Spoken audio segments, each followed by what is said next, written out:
Olá, ouvinte, tudo bem? Seja bem-vindo a mais um programa sobre a série clássica Galeria do Terror. Eu sou a Angélica Hellish. E eu sou o Marcos. E hoje, né, Marcos? Vamos aí com mais 2 quadros da Galeria do Terror, apresentada pelo senhor Rod Serling. Vamos hoje aqui com histórias... olha, eu vou falar pra vocês, eu sempre me emociono quando eu vejo que tá escrito lá, roteiro Rod Serling, e tem roteiro do Rod Serling, então a gente fica sabendo que coisa boa virá por aí, né? Isso, não tem piadinha dessa vez. É, não tem gag. A gente tem a sorte, né? Quando a gente vê assim que não tem gag, a gente fica bem feliz. Mas aqui, vamos então, né? Sem mais delongas, tentar fazer um programa um pouquinho mais curto. Primeiro episódio que tem aqui é A Meia-Noite Nunca Acaba. E o segundo é Brenda. Vou falar pra você que tá acompanhando que, olha, A Meia-Noite Nunca Acaba, a gente gostou, é muito legal e tal. E Brenda também é legal, viu? Não tem problema. Mas fundiu a nossa cuca. Então aqui vamos ver se a gente consegue confabular, né? Sim, esse episódio ele foi exibido no dia 3 de novembro de 1971. Tá? Exatamente. Ele é o 7º da segunda temporada, né? Estamos indo bem, hein? Pra você que tá acompanhando o podcast aqui, os podcasts saem sempre às segundas e sextas-feiras. E a gente sempre recorda pra você que, nós temos uma pasta com todos os episódios ali na imaginação, também de Night Gallery. Precisamos do seu apoio, tá? Então você nos apoie, tá? Não importa qual o valor, mas o nosso apoio é bem fácil, tá? Na descrição, ou você pode mandar um pix também, tá? É apoiomasmorra@gmail.com. Mas vamos começando aqui o nosso bate-papo aqui. Eu vou pedir para você falar um pouco sobre a sinopse. A gente vem com o diretor, né? A gente já falou dele, o diretor faleceu recentemente, né, Marcos? Do Meia-Noite Nunca Acaba, o Janot Siwark, né? Isso, a gente já teve a oportunidade, você que já escutou os podcasts anteriores, tivemos a oportunidade de falar bastante desse diretor nascido na França, né? Falamos da carreira dele, o que ele já fez, então dá uma conferida nos episódios anteriores, que você vai... Ele dirigiu bastante coisa dessa temporada, então já falamos dele e vamos voltar a falar ainda.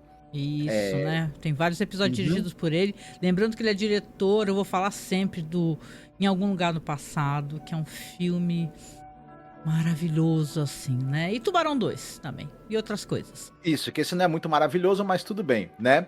E dessa vez, como você mesma citou, roteiro do Rod, né? Isso, e olha... tem muito a ver com a própria carreira dele, com a arte de escrever. Então, vamos lá. Conta um pouquinho pra gente sobre a sinopse. E aí a gente vai falando no decorrer, assim, detalhes que a gente acha interessante. Certo. A gente tem uma moça chamada Ruth. Ela está dirigindo à noite, né? E nessa mesma estrada, nós temos um rapaz, o Vince Riley. Ele é um fuzileiro naval, um mariner, né? E ele tá pedindo carona na estrada.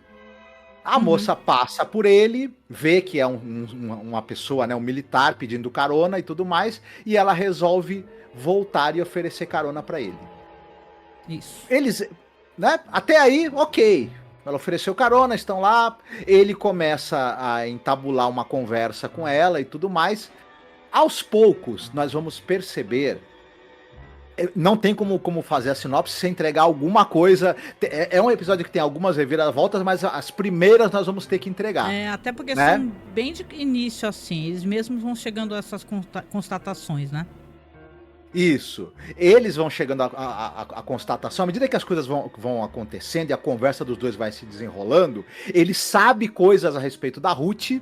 E a Ruth pensa, como é que esse cara pode saber coisas assim? Eu nunca vi esse cara antes.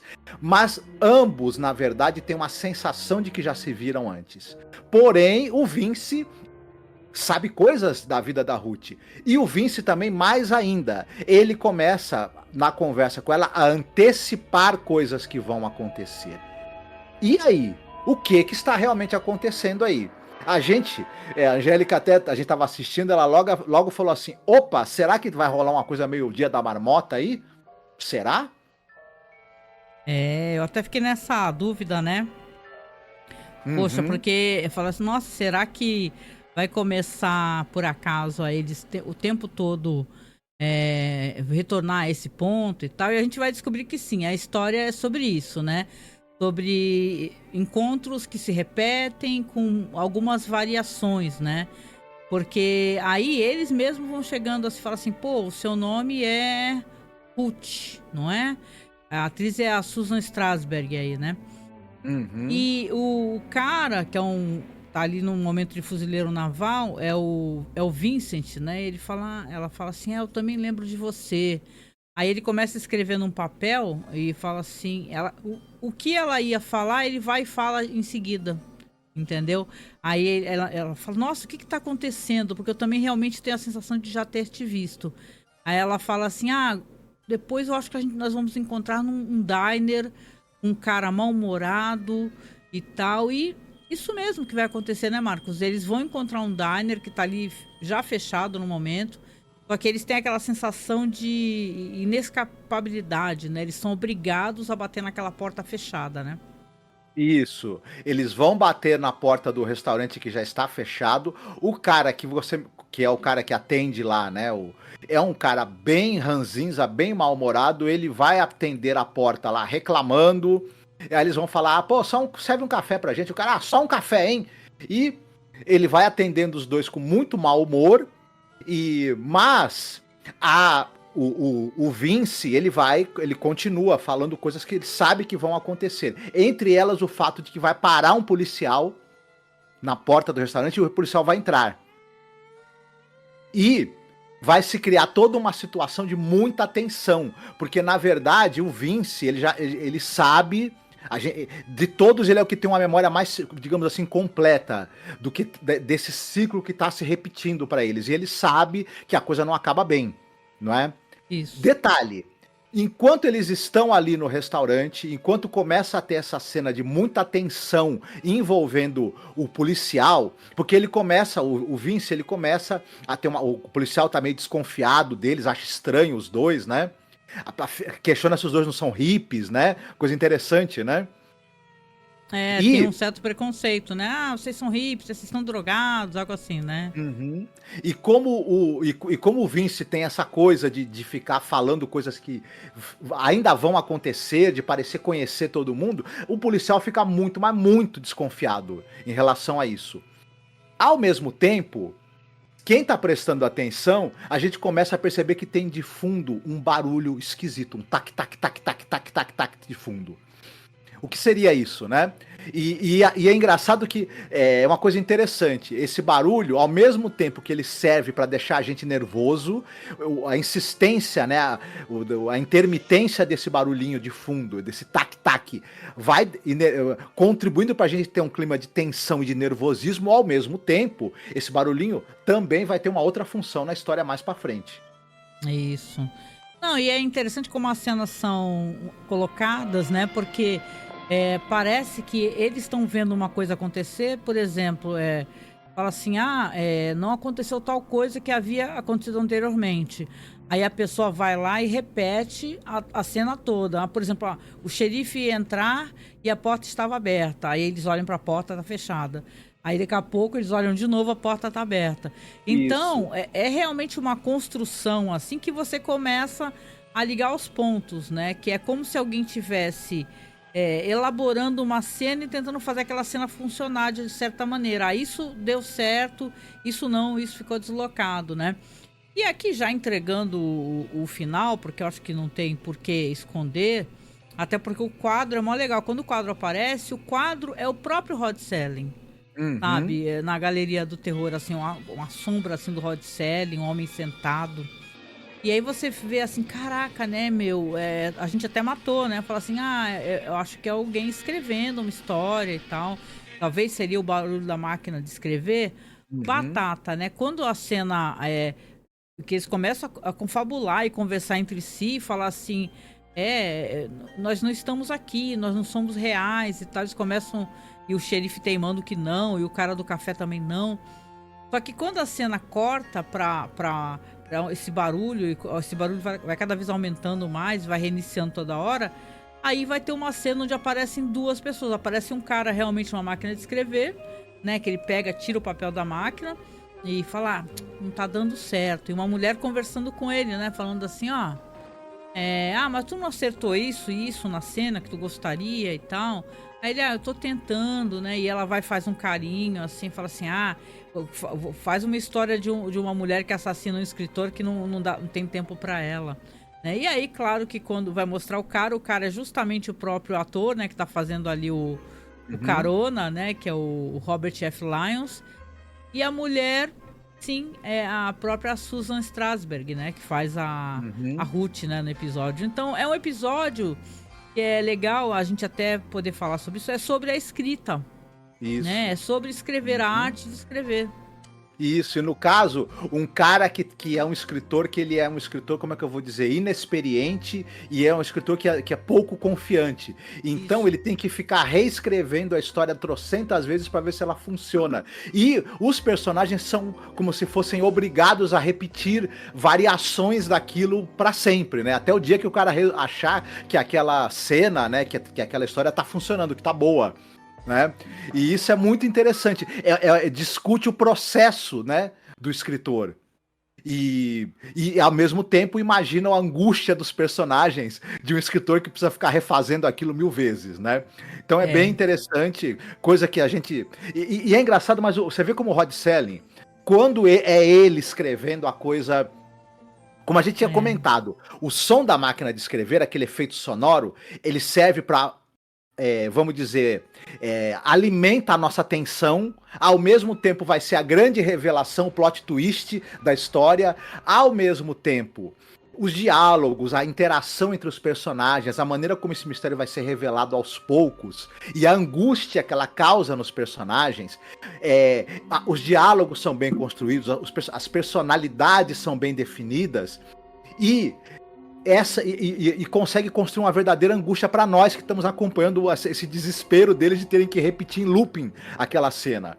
Sim. É coisa que você tem que ser um escritor habilidoso para fazer, e no caso o Rod Serling ele sempre consegue, o danado, né? Exatamente, é muito bom. E tá falando, o Rod Serling, obviamente você conhece a história do cara, o cara é um grande roteirista, um cara maravilhoso mesmo, assim.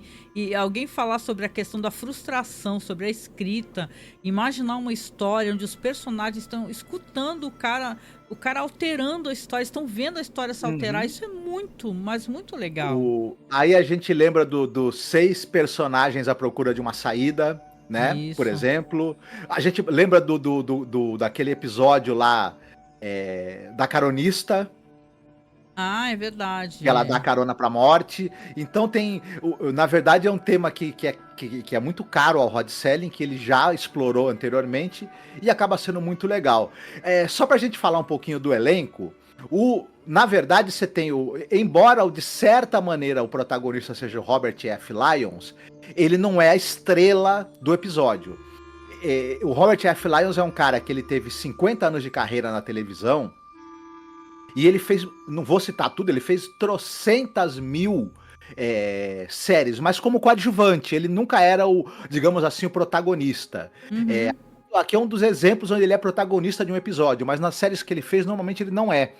Ele participou de A Noviça Voadora, A Dina é um Gênio, Gunsmoke, entre outros. Quem aqui nesse episódio era uma atriz muito tarimbada e que foi protagonista em filmes e em episódios de séries é a Susan Strasberg. Sim. Né? Ela morreu em 99 e ela vai participar de 3 episódios do Galeria do Terror. Mas ela participou, por exemplo, de um filme chamado Capó, Uma História do Holocausto, em 1960. É um filme co-dirigido pelo Gillo Pontecorvo. É um filme importante. Ela é uma das protagonistas do filme Aniversário Sangrento, lembra? Ah, sim. Uhum. E ela também foi protagonista de uma série policial chamada Toma. Toma é o nome de um investigador, viu? Por isso que é o sobrenome do cara. E tal. E ela participou também ela é uma das protagonistas do filme Grito de Pavor, de 61, também. Ah, legal, fez terror, né? Fez bastante terror. E ela nos episódios de séries que ela participou, ela tem papel de destaque. Ela era uma atriz, assim, ela é a estrela desse episódio. E ela é uma excepcional atriz e uma figura muito marcante também. Sim. Pelo menos eu achei, né? Eu achei, gostei da atuação dela. Eu Uhum. gostei da atuação dele também, né, numa proporção menor. Eu concordo contigo que eu acho que ela entrega mais na atuação, de certa maneira, mas ele também é muito simpático, né? Ele é uma Uhum. figura muito querida. O próprio personagem do xerife, aquele cara marrento, né? É, que é o Mal Robert educado. Carnes. Isso, mal educado. O Uhum. cara do café, né, que ele teima, né, e falar que eles estão loucos, e aí ela pergunta pra ele: "Tá bom, então me fala quando é que você nasceu? Quem é sua Uhum. mãe? Quem é seu pai?". Então, é muito interessante. É um episódio que eu acho que ele tem uma divisão maior, acho que eu tenho a impressão que ele é maior do que Brenda, né, eu acho que Brenda é um pouco menor, né, do que ele, né, mas é um episódio muito bom esse daqui, muito bom. Uhum. Sim, ele é muito focado na mensagem dele, ele é muito disciplinado em termos narrativos, que inclusive tá no roteiro isso, né, o roteiro ajuda. O diretor, ele é um cara tarimbado, é um cara com muita experiência, então aí quando juntou o texto do Serling com a direção do Jeannot Suzark, aí a coisa, né, fica redondinha, fica bonitinha, né. Fica redondinho assim, com certeza, né. Mas vamos lá, não vamos hoje a gente vai fazer um episódio um pouquinho mais curtinho, né, porque a gente tá aqui com esse compromisso, mas não vamos falhar com o nosso episódio.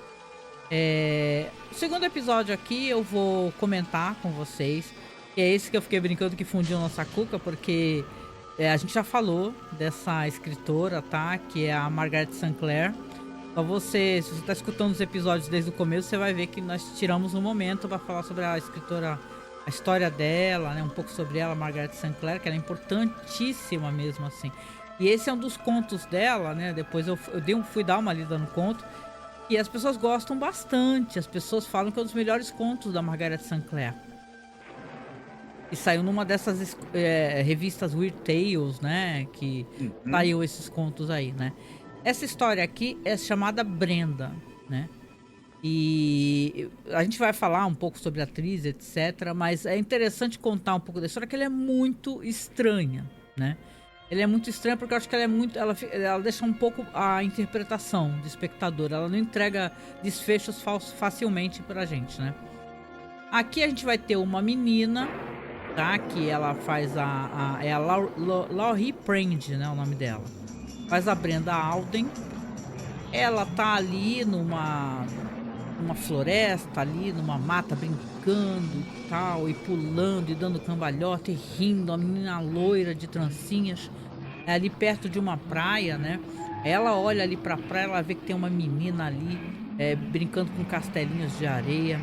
Aí ela faz a maior careta, engraçadíssima, e assim, enche a bochecha, né? Assim, se dá uma de monstro, né? Assim, né? Pra ir batendo com os braços, assim. E pá, pisa no castelo da menina. E que tem uma interpretação maravilhosa, maravilhosa, né? Que ela faz uma gritaria assim: "Eu te odeio! Você é uma peste! Ninguém gosta de você!". Mas, sabe, era Uhum. pra dar o Oscar na mão daquela menina lá, né? Uhum. De tão. Ah, interessante, ela faz uma, digamos assim, uma adolescente ou até pré-adolescente, né, mas ela já tinha 19 anos quando fez o papel. Ela interpreta Isso, uma menina, uma moça muito mais você tá nova. falando da Brenda, né? Isso, E isso é da importante Laure pra Prange. história. Isso é importante pra história. Falaremos sobre isso. Ela é Uhum. uma menina mais velha, mas está fazendo uma garotinha de 12 anos de idade.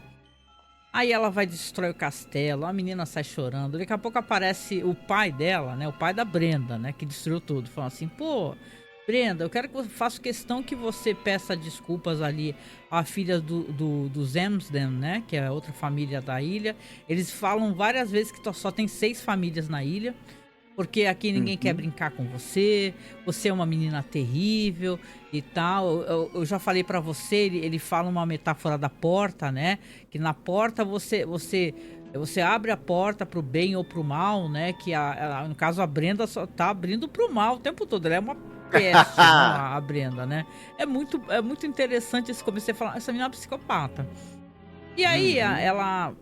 ela vai lá, aceita pedir desculpas, vai lá falar com a família, tal, a mãe e o pai da menina, pede desculpas e Uhum. tal. Ela tá fingindo, né, que ele é uma peste. Aí ela chega pra menina, e isso é importante. Antes disso, inclusive, vai acontecer um evento muito estranho. Muito estranho. E é diferente do conto. Antes dela ir pedir desculpas, né? Deixa eu me... Ela tá andando pela floresta, zoou a menina, né? E tal. Toma bronca do pai. Aí ela tá vendo ali, ela tá andando e ela começa a fazer uma cara assim, de olhar pra uma coisa e botar a mão na boca, assim e tal. E tem um ser, uma coisa ali cheia de... uma forma que seria uma forma humanoide, mas é como se fosse uma pessoa coberta de musgo e lama e tal, onde não se vê rosto nem nada, se vê que tem 2 braços e tá segurando alguma coisa. Aí ela até escorre uma lágrima do olho, assim, é uma grande atuação. Ela escorre uma lágrima do olho e ela começa a correr. E essa figura começa a correr atrás dela. E ela vai escondendo. Tem um momento que tem uma espécie de poço, né? Um buraco assim escavado no chão. Parece como se fosse um leito do rio assim seco, né? Aí ela começa a jogar pedras e coisas nesse buraco, para que essa coisa que a estava perseguindo corra pro buraco e caia. Aí ela, meu Deus, né? Ela pensa assim, caramba, né? E tal, vai jogando e batata. Essa figura estranhíssima, disforme e tal, que não fala, né? Nem grunhe, nada. Cai lá, rola e fica parado assim, cabeça baixa, como se tentou sair, não conseguiu. E ela fica lá de cima tripudiando, né? Falando assim, tu não consegue sair, né? Hahaha, e aí, agora, hein? Bababá. E tal. E ele é tão peste que aí sim vai vir essa cena que ela vai lá pedir desculpa lá pra menina, na frente dos pais. Aí ela começa a falar pra menina assim, olha, eu vi uma coisa muito legal, muito estranha, você vai adorar, é super esquisita, vamos comigo?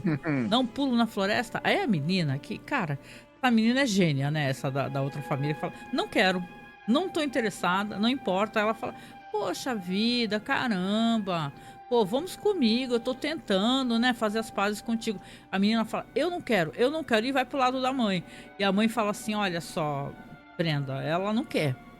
Não adianta você forçar, por favor. Se ela tá falando que não quer, ela não quer e pronto.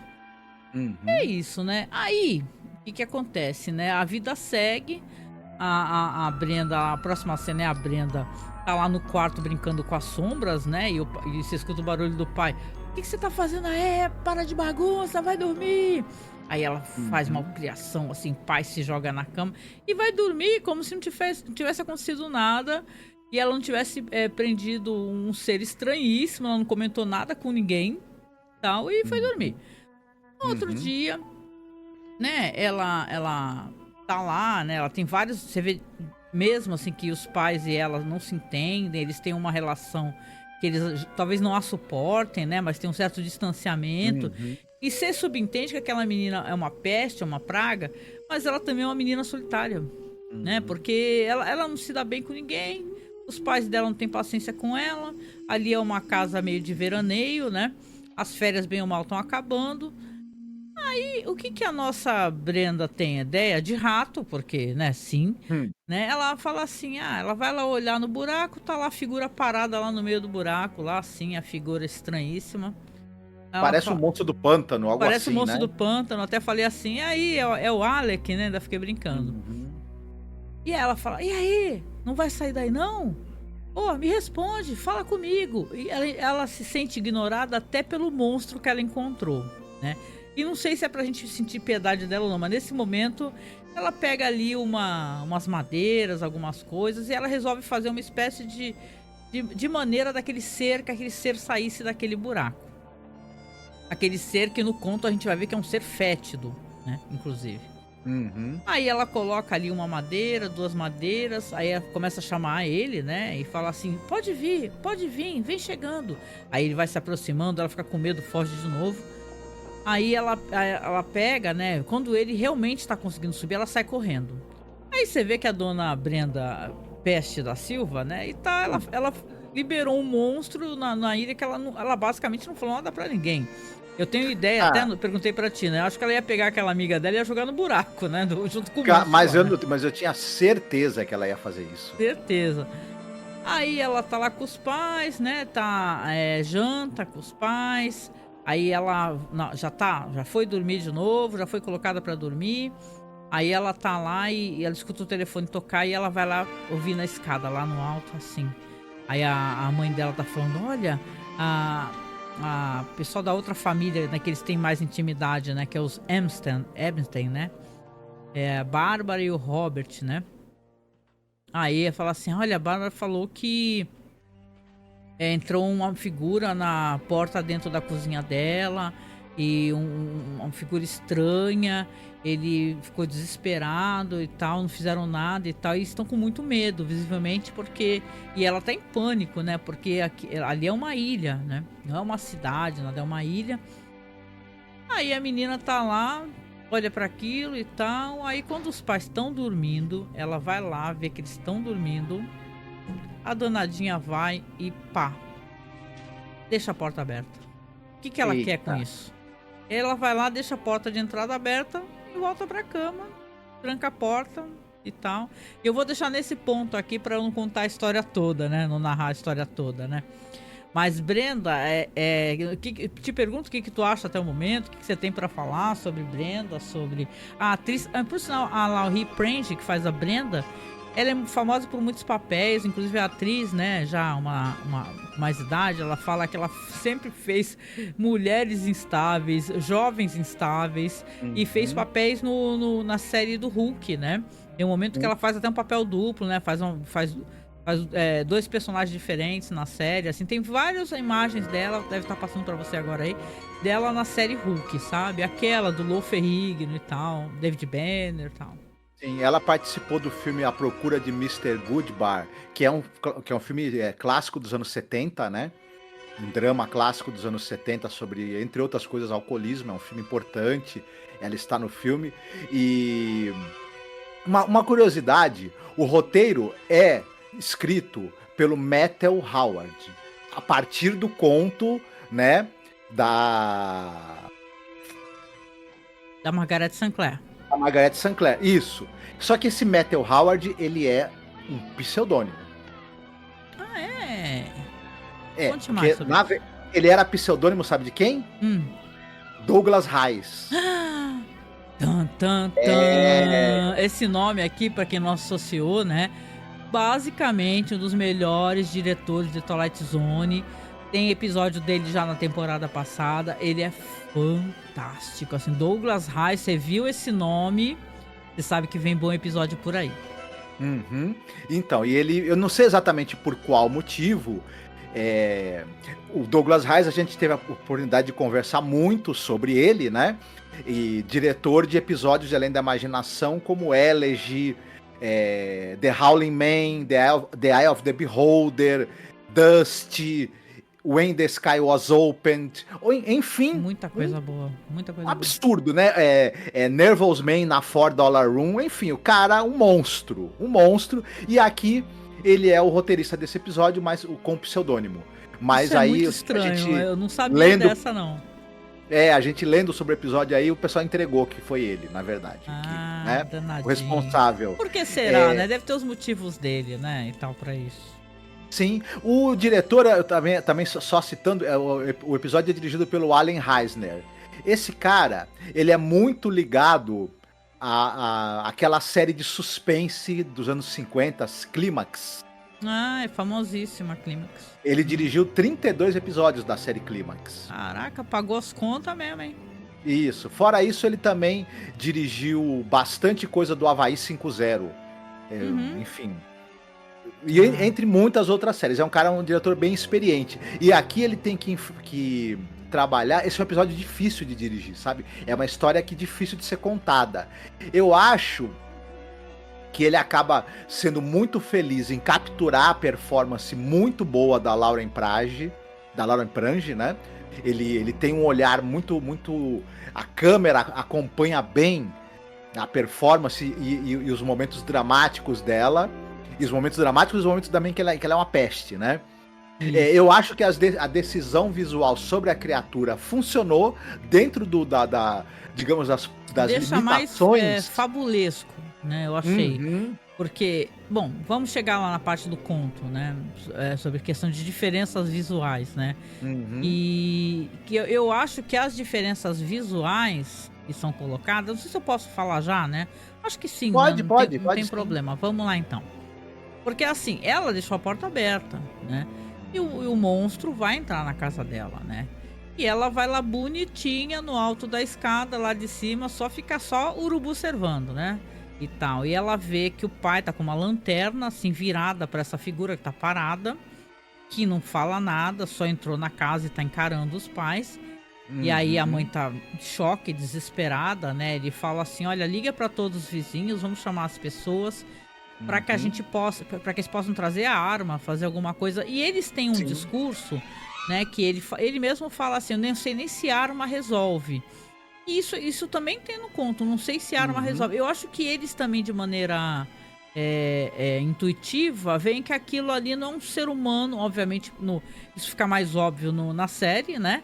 Mas não no Uhum. conto. Mas vamos lá. Aí Isso. eles estão lá e eles falam do odor dele e falam assim: olha, eu sei que balas não resolvem, talvez não resolvam, mas fogo sim. Aí chega o Uhum. outro cara, vai chegar com uma tocha, inclusive, também, né? Que eu lembro, né? Ele usa o fogo para ir afastando para fora da casa aquele ser, Uhum. né? E as outras pessoas chegaram também, as outras famílias da ilha. Pode falar. Uhum. Você acha que ele é meio que representado na série como uma espécie de elemental da natureza, né? É bem essa. Eu acho que o visual dele sugere isso. Por isso que até lembra o Monstro do Pântano. Eu É. queria só dar um alô também, que assim, o pai da menina é vivido por um ator que ele é o. Que é interessante a gente citar, o Glenn Corbett. Esse Uhum. cara, ele era um baita de um galã quando ele era novo. Ele é nascido em 33. Ele era um cara extremamente bonitão. Uhum. E ele participou de algumas coisas curiosas. Ele participou de filme, por exemplo, do William Castle. Olha, William Castle. E sim, ele participou de filme com ele fez um filme de pirata junto com o Christopher Lee, né? O filme do William Castle que ele participa é o Trama Diabólica.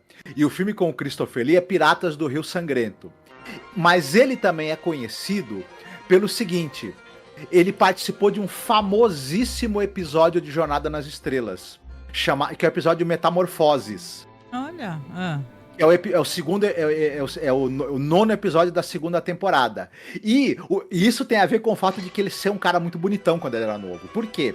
Esse é o episódio em que tem uma entidade num certo planeta que eles descem, que ela é uma espécie de nuvem de energia. Ela é uma entidade não corpórea. Mas ela ela mantém esse cara prisioneiro no planeta, ela é apaixonada por esse homem, que é vivido pelo Glenn Corbett, que é esse Uhum. que é o cara que faz E no episódio, obviamente, escolheram um ator muito bonitão para poder fazer essa brincadeira de que a nuvem não corpórea de energia é apaixonada por um cara lindão e Não, tal. e Então, vamos até colocar aqui que quem faz o Coisa, né, que tá acreditado como Coisa, é o ator Fred Carson também. Claro que tem um homem uhum, ali embaixo, né? sim. Mas pra gente Então, só essa poder... curiosidade. Não, maravilhosa curiosidade. Mas só pra poder finalizar e aí eu poder falar um pouquinho sobre o conto, né, antes da gente Uhum, ir finalizando o podcast. É isso, né? Então, a Brenda, ela vai ficar ali de camarote, na janela, vendo o que tá acontecendo, primeiramente na escada, depois na janela. Eles estão afastando aquela coisa, né? E tal, uhum, atiraram e vão afastando para um ponto do qual ela não conhece, né? E eles falam que tem uma ideia do que eles podem fazer. E aí, você vê que já passou, já amanheceu o dia, já é o dia seguinte de manhã. E ela tá ali na janela só observando. Aí tá chegando os pais dela, né? E ela fala assim: oi, tudo bem? Aí ele: o que você tá fazendo aí, Brenda? Sai da janela, vai dormir e tal. E eles não comentam nada do que eles fizeram com a criatura, entendeu? E uhum, cada um foi pra sua casa e ele fala basicamente pra. Ela depois vai até olhar, né? Porque a curiosa, ela vai lá naquele poço, vamos chamar assim de poço, né? uhum, Aquele lugar baixo lá que realmente o bicho tava preso antes.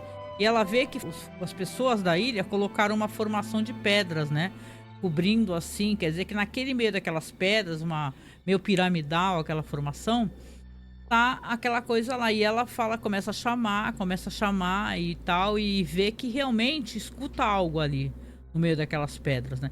Isso por si só já vai levando pro terreno da fantasia, né, e tal. A Uhum. criatura que tá ali não está morta. E o pai dela começa a chamar ela, Brenda, Brenda, vamos embora, né? Afinal aconteceu uma coisa assim, as férias acabaram, ele tem que voltar ao trabalho. E ela se despede e fala, vai embora. E aí você vai ver, a série mostra a passagem do tempo, né?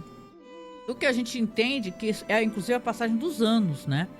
E tal. Uhum. E eles não voltaram naquele ponto, aquela formação de pedras continua lá no mesmo lugar, né?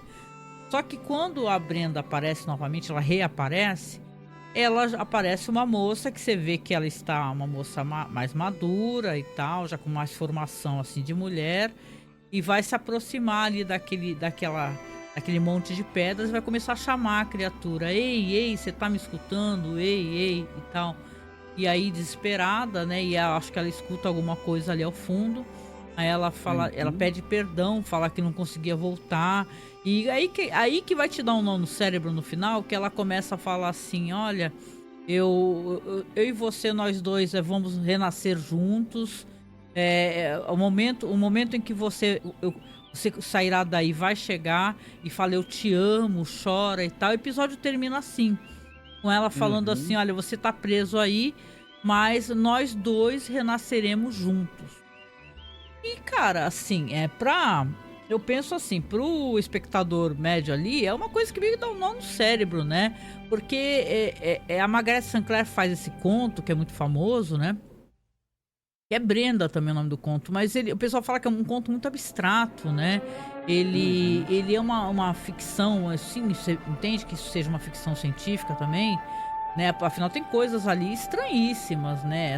Como assim essa criatura pode estar viva num espaço preso sem morrer, né? Então, isso é tudo muito estranho, né? Eu quero aproveitar para trazer o conto rapidinho, porque no conto tem algumas coisas diferentes, não sei se tu teve a Uhum. oportunidade de ler, mas, por exemplo, se aqui é uma criatura meio disforme, coberta de musgo e lama, no conto, sim, é uma criatura, mas é um homem. E é um homem grisalho, né? E tal. Só que ele é um homem coberto por uma coisa cinza e ele fede muito fortemente. Tanto que a primeira coisa que atrai a Brenda quando vê pela primeira vez é porque é pelo cheiro. E por quê? Porque ele estava comendo um animal podre, sei lá, uma carniça, um frango, algo do gênero. E ela começa a zombar, né? Quando ela percebe que ele não tá fazendo nada, só tá olhando, e aí que ele vai correr atrás dela. Então isso é uma das coisas que no conto são muito interessantes por serem diferentes.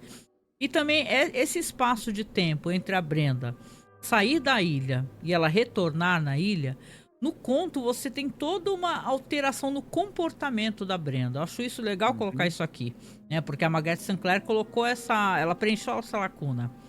Ela basicamente mostra que a Brenda, aí, de uma menina que, terrível ou não, capeta ou não, ela era uma boa aluna, ela vai se tornar uma péssima aluna, vai começar a ser expulsa de todas as escolas, vai ser quase que uma líder de gangue nas escolas. E aí, quando ela retorna para a ilha, anos depois, né, os pais nunca mais voltaram, acho que deve ter sido um evento muito traumático, mas ele acontece muito parecido com o que acontece na série. Ela é uma mulher que ela é uma jovem mulher, mas de certa maneira ela encontrou a paz dentro de si mesma. Não é mais aquela menina terrível, bad girl, problemática e tal. Então isso é um conto muito interessante. A gente faz a Uhum. leitura, não sei, eu vou te dar a palavra, E que quando da ela questão do encontra crescimento, né? isso, mas tem essa coisa dela retornar e falar com a criatura debaixo das pedras e dizer: "Nós vamos renascer As juntos"? mesmas palavras. As Uhum. mesmas palavras. Nós iremos renascer juntos. Eu te amo. Entendeu? Me espere. Então Uhum. ali abriu uma margem para interpretação enorme, né? Que você fica assim, caramba, né? O que que exatamente ela tá querendo dizer com isso, Uhum. né? O que que é essa criatura? Essa criatura é uma criatura que é uma coisa da fantasia da mente dela, mas outras pessoas também viam, né? Então, o que que você acha dessas coisas? Uhum. Eu acho que isso tem algumas interpretações, né. Eh, eu acho que isso é uma metáfora para a própria Brenda, uma projeção da própria Brenda. Se você pensar, ela é uma pessoa que ela era um tanto quanto solitária, pelo fato dela ter uma personalidade difícil. Isso a gente lendo aqui o que tá na tela, né? Ela era rejeitada, tinha uma dificuldade, era vista como uma pessoa diferente. Por conta de ser encapetada e problemática. E, ao mesmo tempo, muito necessitada carente de uma verdadeira atenção. Sim. Depois, quando ela vai embora, a vida dela muda. Você citou que no conto, né? Mas em tela a gente não vê, mas a gente percebe que no retorno ela tá muito diferente. Isso. Ela tá mais ensimesmada e ela tá um pouco, talvez, aquilo que morreu nela, aquela parte dela, que se por um lado ela era rejeitada pelas pessoas e temida pelas pessoas, por outro lado também era algo muito vivo e muito intenso que ela tinha dentro dela. Sim. Aquilo precisa renascer também, para chegar num equilíbrio. Por isso que quando ela volta para ela fala, eu vou também reencontrar essa parte minha, que com o tempo eu abandonei, mas que tá me fazendo falta de certa maneira, e eu vou renascer. Uhum. Então, para mim, ficou que isso é uma metáfora de um aspecto da personalidade da Brenda. Que precisa renascer de uma outra maneira, para ela poder chegar em ser uma pessoa completa. Mas pode ser uma mera interpretação da minha parte. Nossa, né? As pessoas falam assim que é uma história muito abstrata e não sabem exatamente o que sentem em relação a essa história. O que eu posso dizer em relação a esse segmento é que eu acho atuações maravilhosas. A Brenda, meu Deus, essa atriz incrível, sabe? Ela era jovem e que papel, que coisa assim, que meio que dobra você não espera, né? E vai terminar desta maneira, com ela dizendo eu te amo, uma criatura que está ainda viva no meio das pedras, né? Então é muito interessante, esse episódio é muito satisfatório. Sim, eu tenho uma definição boa para essa história, porque as pessoas têm dificuldade, né, em saber o que elas sentem. Eu tenho uma boa definição, ela é brilhante. É brilhante, porque as histórias não precisam, né, gente, entregarem tudo mastigado para o espectador, né? Você pode ter finais abertos, você pode ter finais onde vai gerar uma discussão, né? Então essa história visivelmente não está encerrada ali, né? É a história do ser humano em crescimento, em evolução, que tem seus demônios, que tem sua solidão. Eu acho que aquele ser, aquela coisa, de certa maneira, tinha interesse na Brenda, coisa que ninguém tinha, porque ela é demoníaca, entendeu? Então era meio por aí também, né? E eu gostei, o conto da Margaret Sinclair, ele é exuberante na narrativa e na linguagem que ela usa. Ela escrevia muitíssimo bem. Mas eu acho que foi uma adaptação feliz. É difícil transmitir toda a carpintaria da literatura dela, que é muito bem feita, é muito bonita. Então eles escolheram algumas... E também eu acho que essa questão da troca do visual da criatura... para televisão e para televisão da época assim, também acaba tirando alguns problemas que surgiriam ali de interpretação se fosse um homem. Um homem daria perseguindo margem... uma menina, talvez parecesse que ia gerar alguma violência, né, de certa maneira. Não, seria complicado, violência né? em outro sentido, né? Sim. Isso. E então eu acho que acabou sendo feliz, e é interessante o fato deles terem escolhido ter o visual de um elemental da natureza, que aí também faz uma outra camada da relação da Brenda com aquele local, com aquela natureza, com aquela ilha também. Então Sim, acaba sendo uma leitura, trouxe até mais uma leitura, homem, né, num espaço de natureza, né? Algo que talvez estivesse lá ainda, né? Antes dos homens estarem lá, né? A Brenda fica falando, você não sabe nadar, né? Por isso que você não sai daqui, né? Mas eu acho que, na verdade, é uma criatura que talvez estivesse já ali, né? Não sei se ele tem esse viés ecológico, mas acaba, de certa maneira, até tendo também, né? Isso. A Brenda também não sabe nadar, né? Exatamente, também não sabe nadar. É isso, né? Então a gente chega aqui ao final de mais um programa. Esse um pouquinho mais curtinho, né? Mas eu sempre vou fazer a pergunta aqui, né? E aí, qual episódio você gostou mais? O que você achou? Gostei igualmente dos dois. Dessa vez eu não tenho preferido. Pra mim os dois são muito bons, são muito bem resolvidos, muito bem dirigidos. Gostei do roteiro dos dois. E, enfim, ó, Chuchu. Muito bom. Chuchu, beleza, também concordo contigo. Os dois são muito legais.